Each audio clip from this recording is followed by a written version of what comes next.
This week on the Wheelhouse. Bye, Biden. The new race for the White House and what this means for November.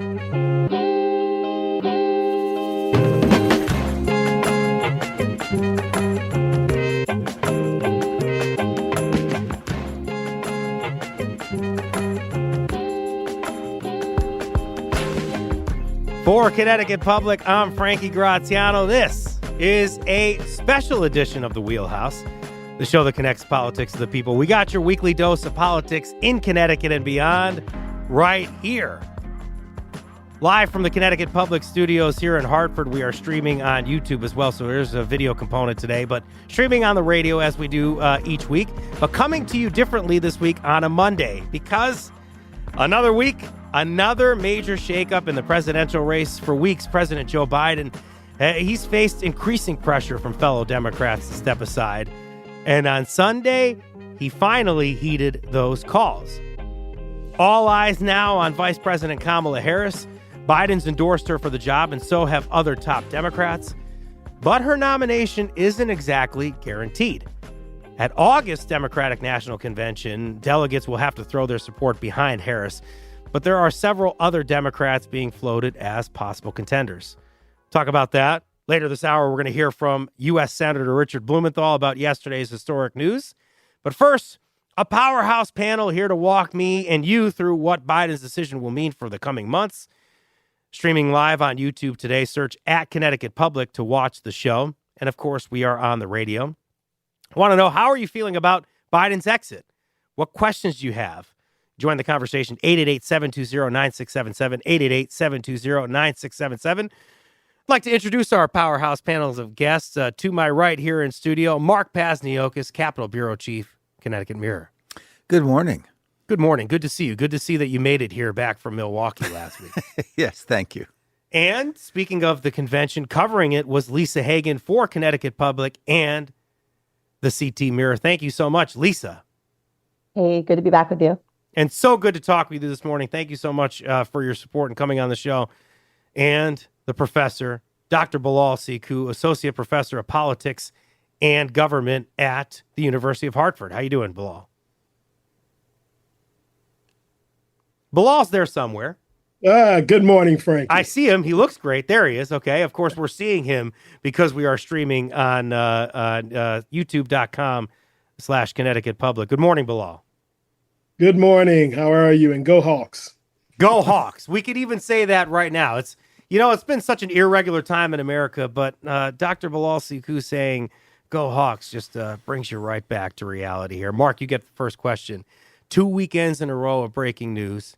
I thought about this the other day. Is like, if you look at how ESPN does things nowadays with those graphics during the sports games, like in the fourth quarter of an NFL game, one team's leading and it's like 90% likely that they might finish out strong, like when the former president was the victim of an assassination attempt last week. And then a week later, he has what many people are calling a tough speech at the national convention. And then you have a younger candidate on the Democratic side being named, and maybe that graphic is turning a little bit. So much things happening. We use the word unprecedented a lot, but is it fair to say this election cycle is, I guess, really unprecedented? Certainly in my lifetime, and my lifetime is now getting to be fairly lengthy as far as covering politics. I know, I'm sorry, we talked too much about age. It's okay. Nowadays. It's all right. It's all right. I'm fine. Yes, you cannot understate how volatile this time is. Even prior to the assassination attempt on President Trump, this country was in a very, very precarious place regarding its politics, incredible, deep divisions. Then an assassination attempt, the emotion of that. You had an 81-year-old president who there was a lot of doubts about his ability to win, and even if he could win, to serve a full second term when he would have exited at the age of 86. And now we have him exiting it dramatically and the coalescing around Kamala Harris, his vice president. The term octogenarian, really wasn't something that we used in our lexicon for a while, and then it kind of we kind of adopted it again because President Joe Biden was one of the words that you used the last time that we talked about. So like people are talking about age more, but this comes down on a Sunday, and I think it was at like 1:45 or something like that. Shock to many Americans, I would imagine. Was it similarly shocking to you? No, I can't say it was a shock. I mean, the timing, you never know when it's going to happen. And in fact, you had reached out to me in Milwaukee to raise the possibility of this show today. So yeah, let's break down the fourth wall. Yeah, so I can't say it was. Or at least were you? What did it force you to break away and have to do a story? Did you have to tell the wife, "Hey, we got to leave a lunch" or something like that? Was there at least a little surprise at the timing? Yes. I actually left Milwaukee with notes for yet another story about the Republican Party, and I set that aside, and I don't know when I'll quite get back to that. But sure, I think there's a lot of scrambling in the worlds of journalism and politics as people try to quickly reach out to folks, and that's what Lisa and I did yesterday, and we were able to reach a fair number of Democrats fairly quickly. And we'll talk about that, I'm sure. Yeah, Lisa, give me your immediate reaction to the news and at least how you thought, not necessarily how you thought, but at least what the Democrats were saying as you had reached out to them. Yeah, it was increasingly becoming a not if, but when Biden would drop out. I think we were all fairly surprised on a Sunday afternoon. I think we were all hoping for a normal news cycle for once. But it was feeling pretty inevitable. But yeah, as Mark said, I mean, people were ready to talk about Biden dropping out. I think everyone was, again, preparing for it. We weren't sure if he was going to endorse anyone. So having him come out forcefully right off the bat to endorse Vice President Kamala Harris, I think that gave a lot of oxygen for others to do the same. And so that's kind of what we've been hearing so far, is a lot of people in Connecticut and around the country willing to back Harris so far. Okay. We're going to bring in Bilal Siku at this point because I think that's a good transition. I think I caught this news at 2:00 in the afternoon. Had I caught it at 1:45 and then saw Joe Biden's tweet, I think a half hour later, making the endorsement, I don't know if I might have reacted a little differently, I think, which is to ask Bilal, was there a little pause there in that half hour or so between the president making his announcement and then coming out in support of Kamala Harris? Yeah, I mean, how were you in real time, I guess is the question. Yeah, I mean, obviously there was a short pause, and I think it was an important decision that he needed to make. If, this is his vice president, this is someone he picked to be a part of his ticket, who he had a lot of confidence in, to put her on the ticket. And then, of course, she is a heartbeat away from the presidency, and she actually has the experience that no one else who potentially may want the nomination, has. She's actually traveled abroad and spoken on behalf of the country. She's been a heartbeat away from the presidency. She has led on a number of important issues and initiatives on the part of the White House. She has been the official spokesperson. So naturally, she seems to be the person who should be stepping up to be selected as the nominee. Of course, the devil will be in the detail. There's a lot of work that still needs to be done to figure out how exactly this will transpire, if it happens at all, and who may step up to challenge her. But it seems like things are lining up in her favor, that she's being endorsed by some of the important people in the party. But I think the real important question will be, will the money line up? The Democrats have claimed they raised about $49 million since yesterday. That's a lot of money. And of course, they need to raise on top of 96 million, something like that. Is it that high now? I saw 49 this morning. Well, before there was 96 million, I'm saying. Oh, okay. Yeah, exactly. So, this is a critical moment, in our country. We've got the, potentially the first woman of color, who would be the nominee, who she picks as a VP, who a VP person will be a very important selection. Probably someone who will help her out in those battleground states, which means the Midwest, Pennsylvania, Ohio, Michigan, Wisconsin. Those states are in play. And so this is going to be interesting the next couple of weeks. Well, you make it the case here that this vice president, Kamala Harris, is very qualified to do the job that she could potentially be elected to do in November, which flies in the face of what Republicans have told me in recent days. So We're going to have to talk about that in a little bit and unpack that as there's this national sort of campaign to discredit the vice president. We'll address that in a little bit. I want to remind folks that you can give us a call, 888-720-9677, 888-720-9677, streaming live on youtube.com/Connecticut Public, and we're also on the radio as well. So make sure that you get your calls in so that we can have a discussion here. Mark, Bilal, Lisa, unprecedented? Yes, it is unprecedented. In the fact that we've never had somebody come out within, I think, the last 100 days or so before. I think it's 107 days before Election Day, and that's the latest that a candidate has dropped out. It is, and which is why the party, well, there's a variety of reasons why the party is quickly coalescing around Kamala Harris. As Bilal just said, look, she was Joe Biden's choice to be his vice president. And as State Senator Gary Winfield said to me, he's a prominent member of the Black and Puerto Rican caucus in the General Assembly. He said, look, this is the job she was appointed to or chosen for by Joe Biden to be next in line.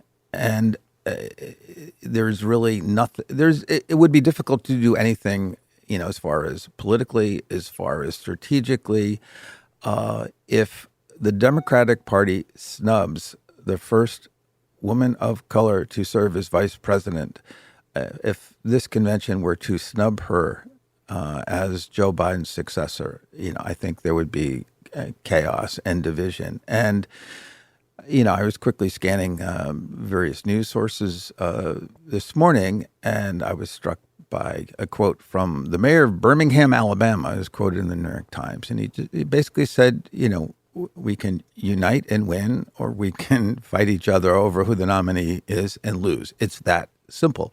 And I think that is sort of the sense right now, which is why, yes, there is some feelings that it would be good to have an open competition for the sake of the process, as well as to give Vice President Harris a chance to show she has some political chops organizationally and otherwise to win the convention. But to do that is certainly risky. Vinnie Morrow, the New Haven Democratic town chair, I won't quote him on the air, but he said to go to a Chicago with an open convention would be, bleeping chaos. And I think there is a lot of sentiment that way in the Democratic Party right now. Bilal, Mark used the word snub. It'd be disastrous if they snubbed Vice President Harris, correct?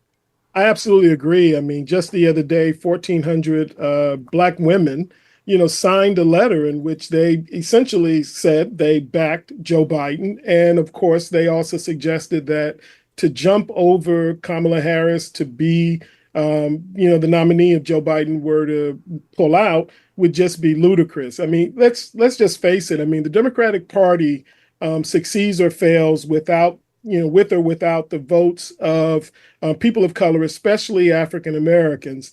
When you think about some of those states, let's take, for example, Pennsylvania. You need record turnout in both Pittsburgh as well as Philadelphia if you're going to win that state, record turnout from Black voters. If Democrats are not able to get that turnout in places like Detroit and Wayne County, or to get that turnout in Atlanta, then this thing, is a runaway for Donald Trump. I mean, it's not a lot of states that, are really up in the air. And so for Democrats to win this thing, to actually come out and say, we have no confidence in the first woman of color to be selected nominee, to be selected as the vice president, and now potentially the nominee who will, go forward with the party, and represent the party as a presidential nominee it's insane. It would be suicide for the political party to jump over her. The question really becomes, who is the VP? Who is the second person who brings enough strength to the ticket that it will even, deepen their sort of ability to bring out the vote and succeed, especially in those battleground states. And I think that's the real question Democrats need to be trying to figure out. So let's go to that. Let's try to answer that. Or I'm not going to say that Lisa's going to be able to answer that, because I don't know if anybody can answer that at this point. But at least who could potentially step up and challenge Kamala Harris if it were open? I don't know if we've seen anybody do that yet, or who could potentially be a vice presidential candidate that we might be hearing around the Capitol, as we have our federal policy reporter here to help us out with that. Go ahead, Lisa. Yeah, in terms of challenging her, I mean, we haven't seen anyone really step forward yet. I mean, all the people that have been rumored to be potential nominees and who are also rumored to be potential running mates for Harris, they're all lining up behind her. That's Governor Gavin Newsom in California. I'm pretty sure Governor Whitmer in Michigan as well. Andy Beshear in Kentucky. These are all, a lot of governors are being looked at currently as potential running mate potential for Kamala Harris. And so I think watching them fall in line behind her then really turns the focus to who might run on a ticket with her. In terms of who might challenge her, again, basically we've seen Senator Joe Manchin sort of float a trial balloon as a potential. He's a Democrat from West Virginia who became an independent and who has really complicated the legislative agenda for Biden and Harris in Congress. And so we're starting to see him look at the potential of it. But again, we're watching everyone at this point pretty much fall in line for Kamala Harris. So I think the potential of who becomes a running mate is really the next story. And I think it's exactly as Bilal said, it's going to be a focus on those who serve in battleground states. So Pennsylvania, Michigan, Wisconsin. I think a lot of those governors and lawmakers in those states could be potentially tapped to run with her. Anyone who thinks they have a future in Democratic presidential politics is really unlikely to jump in and challenge Kamala Harris. You would be damaged goods among significant constituencies in the party. Women, people of color, women in general and black women as well tend to vote in greater numbers, in greater percentage than males do, which is why we always hear about the gender gap and who is benefiting from the gender gap. So, I will really be surprised if there's a serious challenge to her. And it's also the practicalities. You have to quickly hustle to round up signatures from hundreds of delegates to get before the convention. There will be, a floor operation to sort of discourage that. So right now, it just seems that people are just saying, for a whole variety of reasons, this is the way to go to back Kamala Harris. And there's just 100 days or so to go. Lisa, just help me understand here. At least we don't necessarily know the names or anything like that, but let's talk about the why this happened and why it happened this weekend. There was the thought that President Biden might be digging in or something like that because of just, I imagine, the sheer shock of having a lot of people that have supported you up until this point say that you're no longer fit to run for president or reelection. So why did this happen this weekend? Why did it happen 2:00 on a Sunday? Do we have any insight into that? I don't know necessarily why it came on a Sunday. Again, I think we were all wishing it would happen at normal business hours. But as we're all talking about, there's a convention in about a month in Chicago.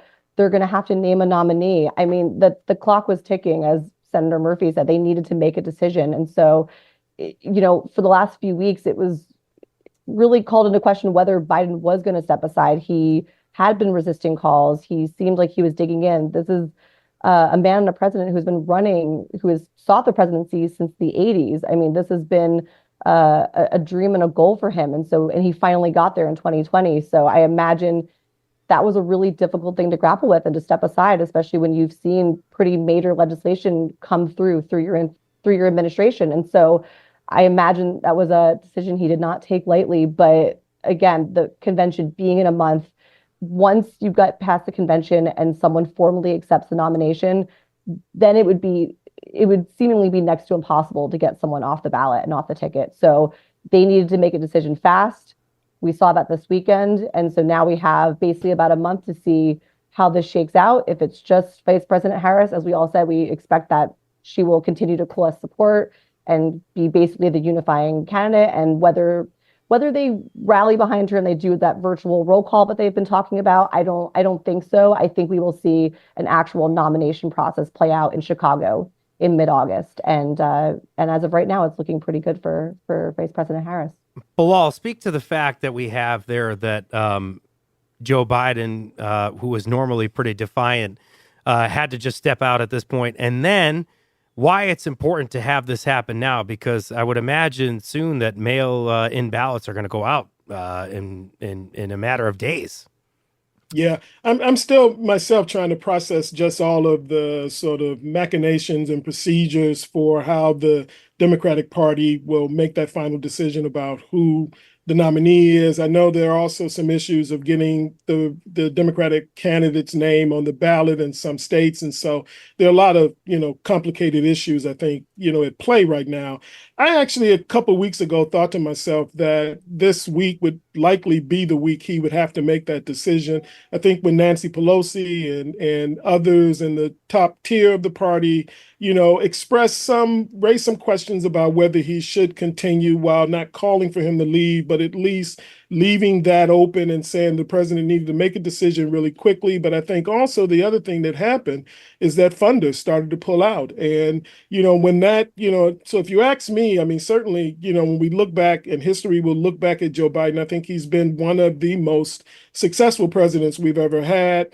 He came in at a critical moment in our nation's history. And as Mark said at the very beginning, we're still grappling with illiberalism that's growing in our country, an embrace of authoritarianism, that's much more widespread than we should all be comfortable with, some other kinds of challenges with regard to our economy. And so Joe Biden was the right person at the right time to sort of calm the waters. What I'm happy about, is that, him leaving the stage, certainly means that there, now is an opportunity for younger, people, a more diverse group of people to step up to the plate. Certainly if Donald Trump is elected, he will be the oldest president ever, elected. And so we haven't sort of gotten completely out of the gerontocracy that we are in, but at the same time, I think, this creates a new opportunity with him stepping aside. My hope is that at the convention, they will, give him the kind of tribute that he really deserves, because he came at a very critical moment, in our country. Go ahead, Mark. You were going to say something.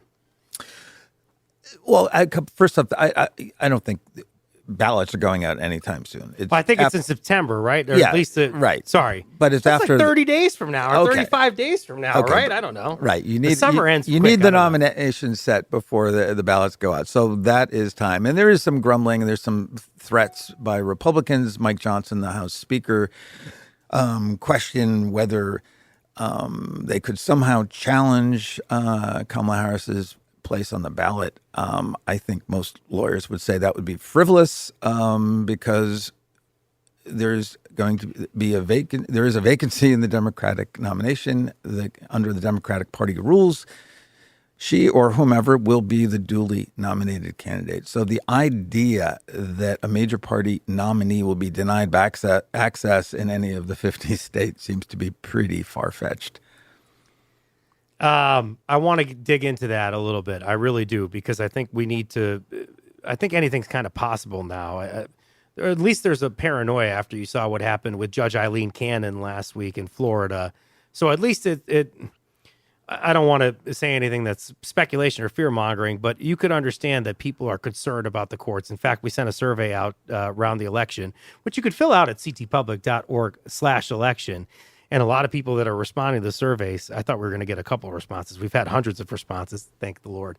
But some of these responses, a lot of them are about the Supreme Court. So at least there's fear right now that there could be a challenge. We got to dig into that a little bit. But Lisa, before the weekend, most of Connecticut's congressional delegation stood behind Joe Biden. I talked about this with Dan Haar last week. But now, are we going to start to hear from members of these delegation, from the delegation? And what have you heard? Yeah, I mean, they all, as we expected, and what a lot of other Democrats are doing in the country, they're praising him. They're grateful for what he's been able to do for the past 3.5 years. I mean, especially Senator Murphy, he worked really closely with President Biden on the gun safety bill. They all played a role in passing infrastructure and the Inflation Reduction Act. So, I mean, we've heard the effusive praise for Biden and for kind of describing what he did as a selfless act. But again, as we said, they're all largely rallying around Vice President Harris. They're all largely getting behind her. Some some have held out, but it's not that anyone's uninterested in her candidacy. They're just kind of waiting to see it play out. They maybe want to see an open convention, but I think everyone is pretty happy with Vice President Harris taking the helm of this. And so, I mean, but look, when this was all playing out over the past 3 weeks and we didn't know what was going to happen with President Biden, only Congressman Jim Himes was willing to publicly say, hey, I think he should drop out of the race. Everyone else was kind of giving muted praise of the president. And so I think they got to basically benefit from time, just kind of sitting and waiting, not having to say whether or not they wanted him to drop out. And then they kind of were just able to wait it out. And basically now we saw President Biden drop out of the race. They didn't have to make a public statement. And so a lot of them just kind of had to kind of wait and see. And now they're all kind of rallying behind both Biden and Harris. I'm developing a deep friendship with Lisa Hagen and Mark Pazniokas here over the last couple of years. And we obviously have a deep relationship, Connecticut Public, with the CT Mirror, as you can tell by having a CT Mirror and Connecticut Public joint federal policy reporter in Lisa Hagen. But Lisa and Mark work together to cover the convention. That's why I said all that, the convention. And they'll be working together, I understand it, to cover the Democratic National Convention. So please do go to ctmirror.org. Do I have the website correct? ctmirror.org. Yes. To follow that coverage. Bilal, I love you too. I'm just making a plug for their coverage. I just wanted to make sure I'm trying to figure out where the love is at here. Yeah. You know, you get all the love, even though you talk a lot of trash about UConn sports here. But we only have about a couple of seconds here before we go to the break. 888-720-9677 if you'd like to call in. But I make that transition because I know that Lisa and Mark have been trying to talk to the governor, and Mark has had reaction from the governor. Yes, I spoke to the governor very shortly after the announcement came out. He's laying back for the moment, but I don't think it's because he is going to withhold his support. And Attorney General Tong said to me, he said, look, a lot of Democrats are going to view this as Joe Biden's day, and they're going to give him some respect and some space. So the governor didn't say anything to me to indicate that he is going to go against the tide and oppose Kamala Harris. That I don't believe that was the source of his reticence to make an official endorsement yesterday. But people were relatively quiet except for Himes and the governor. I mean, the governor did. The governor did what the governor does. He sometimes does not speak as directly as a reporter I would like, and perhaps his staff would like at times. But he embraced Himes. That's how he sort of did it. And what was going on, and what I am aware, that behind the scenes, Governor Lamont was one of the Democrats who was more direct with Joe Biden. He did have conversations directly with the president, and he did share his concerns about the president's ability to win and again to serve the full second term.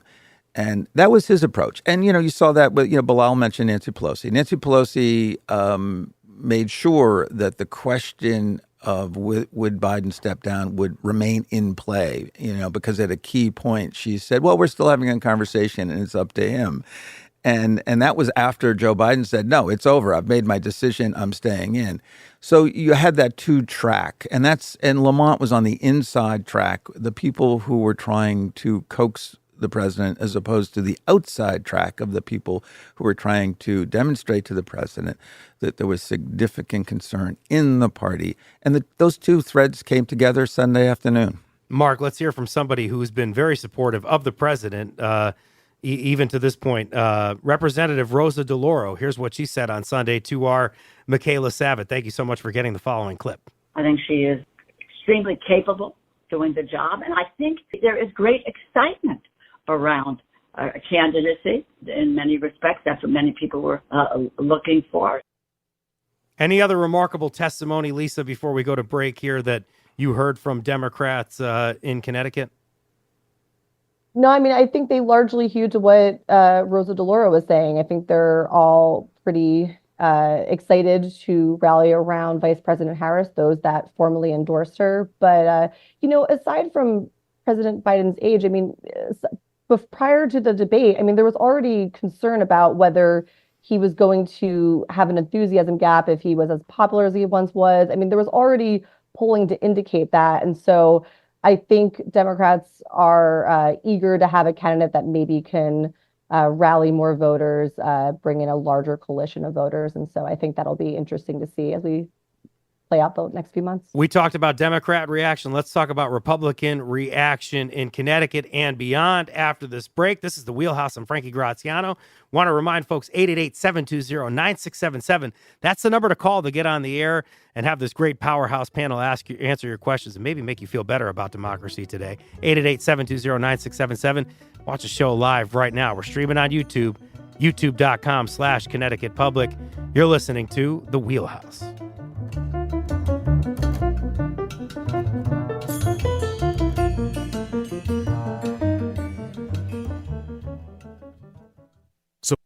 Special edition of the Wheelhouse from Connecticut Public Radio. I'm Frankie Graziano. This hour, we're talking about this weekend's shakeup within the Democratic Party.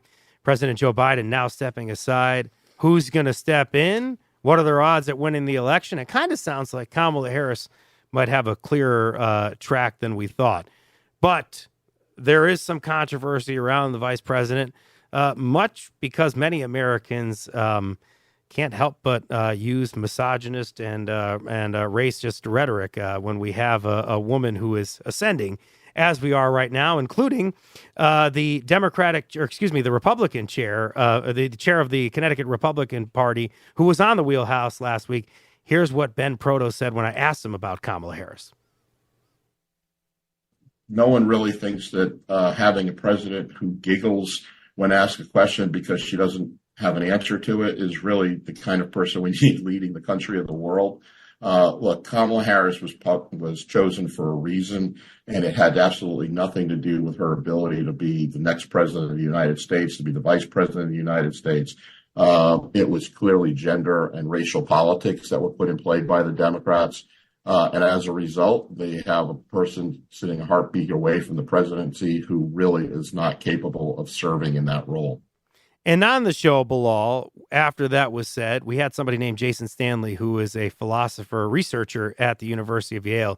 He says that saying something like that, infantilizing Kamala Harris by saying that she giggles, is a way to essentially say that black people and women are incompetent and can't do the job. What are your thoughts, Bilal, on at least the rhetoric there? That's almost like a loaded question to ask. I mean, I threw a whole bunch at you there. I'm sorry. That's all right. I mean, it's very clear, and I've been clear in any opportunity I've had to talk publicly about Donald Trump that I think he is a racist.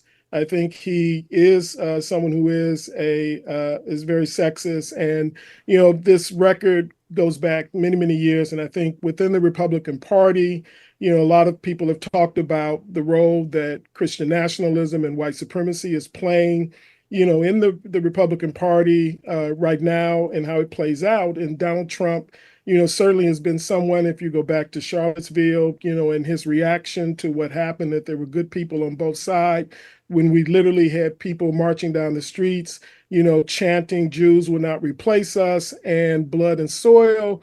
And to say that there were some good people on that side, with those kind of anti-Semitic tropes or, racist claims against, black people, so it speaks for itself. I mean, I think, this will be interesting over the next, month or, couple months, until the actual election day. One of the things that really irritates a lot of people, especially black people, is the way Republicans will say Kamala Harris's name wrong by calling her Kamala. And Donald Trump says that, and other people in the Republican Party say that, and that is, that's very intentional. That's not a mistake to do those kind of things. And so to hear something that puts down this very accomplished woman who served in the U.S. Senate, was the Attorney General for the state of California, who served as the sort of lead prosecutor in San Francisco, has been the vice president for the last 4 years, to put her down in that way, I think says more about the speaker than it says about the person who's being spoken about. It's a part of this national campaign, as Jason Stanley told Connecticut Public last week, to discredit people of color and women. And it's kind of like this national crusade against DEI is what he's saying, that this is. Mark, just quickly here, because we have to go to break because we're going to have the senator on. Any other Republican reaction? We've featured a lot of the Democrats. Are you hearing from other leading Republicans in the state, even nationally here, reacting to the news that we're going to have a new candidate on the Democrat side? Sure. The House Minority Leader in the General Assembly, Vince Candelora, put out a statement yesterday playing on one of the several Republican themes, which is the Democrats had basically covered up the condition of the president. And then the question is, does this undermine the will of Democratic primary voters? But I think we're going to quickly move past that.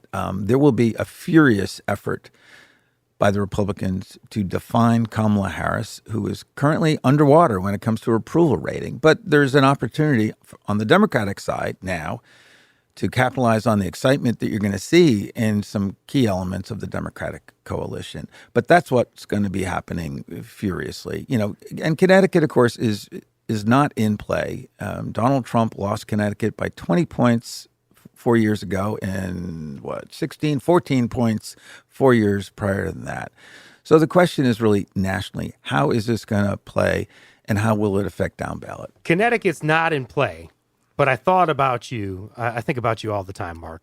But I thought about you at this point. It's an alarming thought. And this is why I was really wanted Ben Proto on the show last week, because I know that Connecticut's not necessarily in play, but you said something about Ryan Fazio that has echoed in my brain for a long time, where you said that he might be somebody who might be hurt by Trump being on the ballot, or at least might be a bit impacted, because we talk about how that can drive people to the polls, right? So my only thought was that Jim Himes, I'm wondering as a journalist, is Jim Himes saying something at this point because maybe Fairfield County is starting to go a different way because of what's happening in the nation? Can you just help me understand that? Well, Was maybe Connecticut's not necessarily in play, but this blue tide that we've seen in Fairfield County, do you think that was in jeopardy of changing throughout this whole controversy around Biden's age? I think at the margins, yes. Ryan Fazio is a young state senator, one of only 12 Republicans in the 36-seat Senate, and so his is one of the races I'll be looking at closely over the course of the next few months.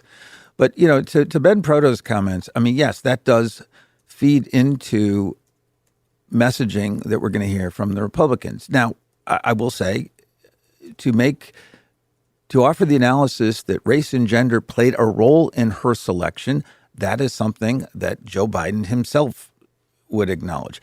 But that's not what he said. It's how he expressed that opinion, and demeaning to a woman about, do you want a president who giggles? And that's the kind of thing that is misogynist and plays into that. As opposed to the hard political analysis of, yes, look, race, gender, and other things are elements of how people make decisions about putting together tickets and at times how they vote. But you can do that separately from, again, making comments that are sexist and whatnot. And this is true. I mean, you're reaching out to black people, to women of color. That's part of it. Obviously, the other part is that Kamala Harris is very qualified. But as you're trying to say, there's strategy in everything. There's strategy to why they would pick a J.D. Vance or something like that. I'm cutting myself off because I understand now. Oh, Bilal, can you make that quick point? Yes, you go ahead. Yeah, I just want to say what's really important here is that these are questions being raised about ability. Yes. The use of race or, gender, just like the use of J.D. Vance coming from a battleground state and someone who comes from a poor working class white background, was very strategic as well. But it's different when you make the leap to when you raise questions about someone's capability and their, or their ability, which is what I think is ultimately what that comment was about. Senator Richard Blumenthal joins us on the phone right now. That's why I wanted to jump in and kind of get involved here. Senator Richard Blumenthal, thank you for joining us on rather short notice during quite the transition here in the nation. How are you this morning? I am well. Quite the transition indeed, but I'm really delighted to be here in Connecticut this morning and all day yesterday hearing from people around the state as I traveled from Brookfield to Norwalk to New Haven to Seymour. Just a real sense of excitement as well as relief, but gratitude to Joe Biden for making this historic decision. What's it been like for the last couple of weeks for you, Senator? You have to be respectful to the president, obviously, and have you come out and tried to get here and get behind former Senator Harris, the vice president? Have you tried to come out and support Vice President Harris?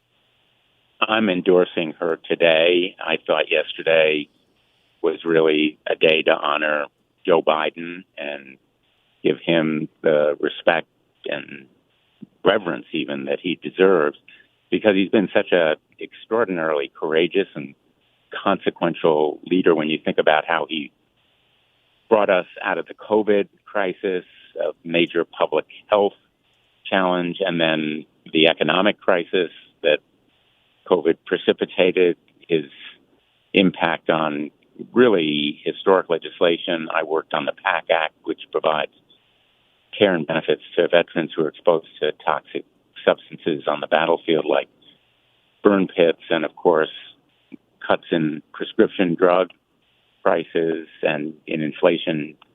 Generally, the rebuilding roads and bridges that we're seeing here in Connecticut, we're announcing today, as a matter of fact, a geothermal project for Union Station in New Haven with Governor Lamont, with federal money coming from one of those programs that President Biden initiated. So a really hugely impactful presidential leadership. And I'm going to be endorsing Kamala Harris because I think she'll carry on that legacy with new vitality and energy. And how are you feeling about her candidacy? I feel great.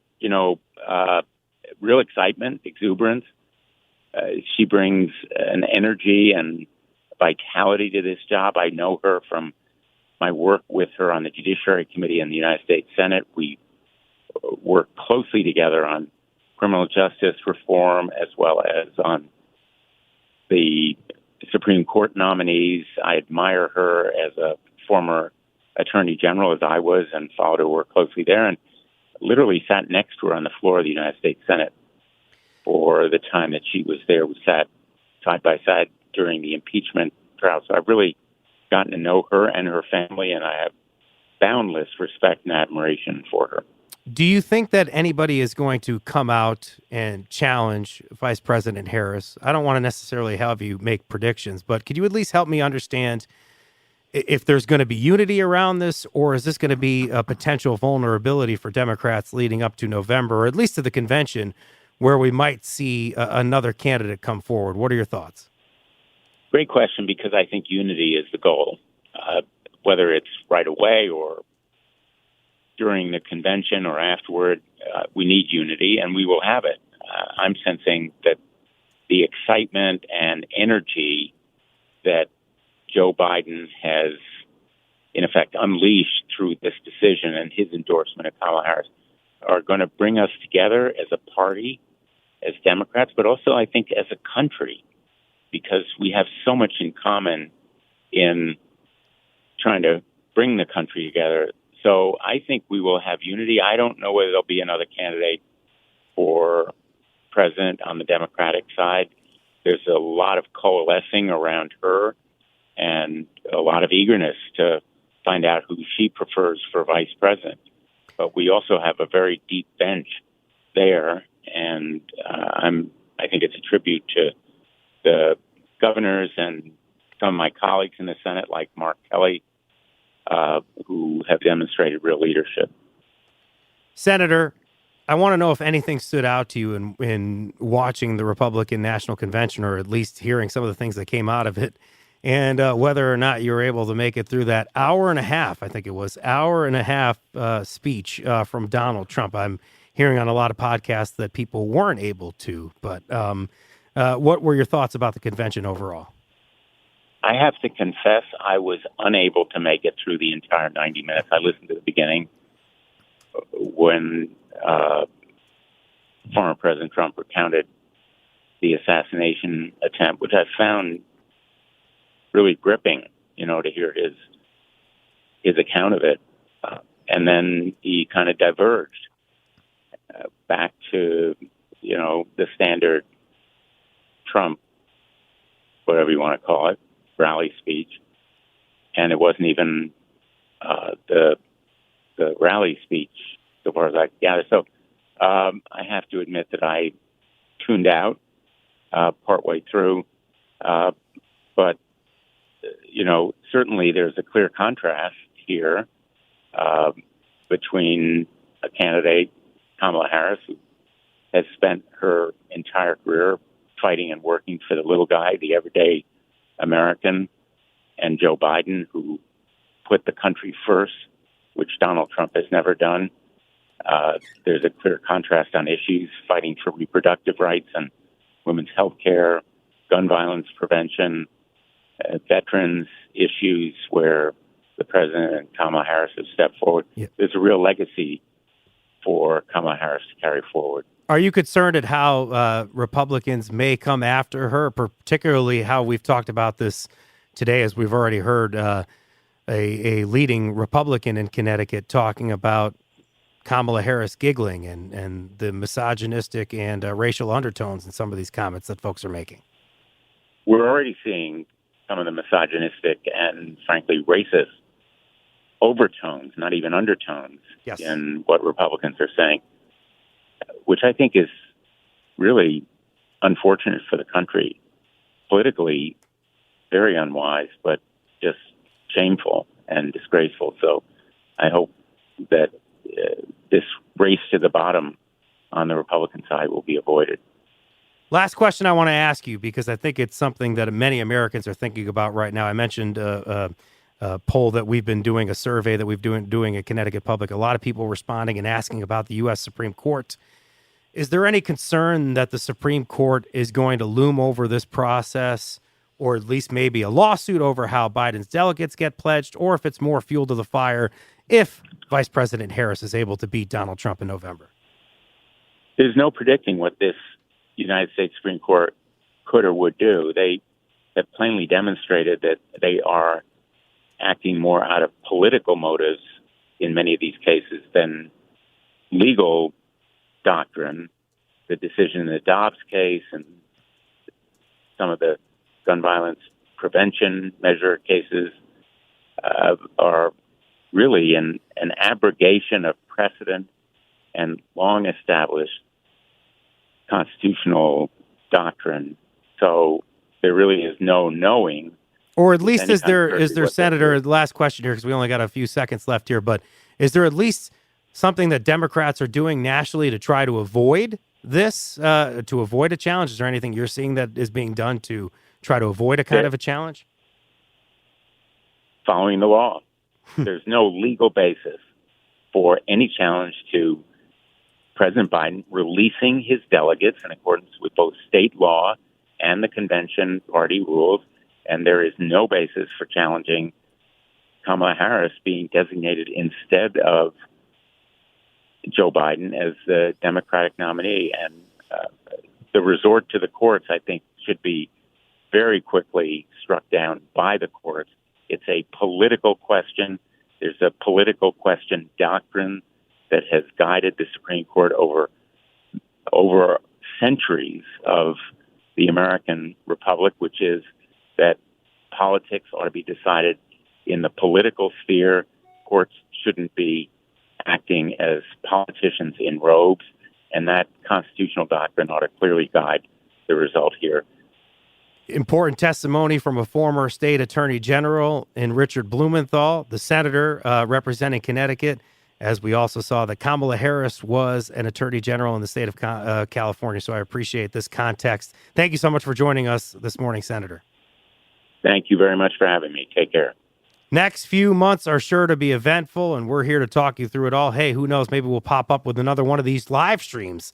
YouTube.com/Connecticut Public. We are so appreciative of the team here at the Wheelhouse in Connecticut Public jumping on this and helping us do a live stream, and of course come to you on the radio on a Monday here on a special edition of the Wheelhouse. It was produced by Chloe Wynn, Robin Doyen-Aiken, and Meg Dalton. Thank you so much to Meg and Katie Tolarski for editing this show. Technical producer Gene Amatruda.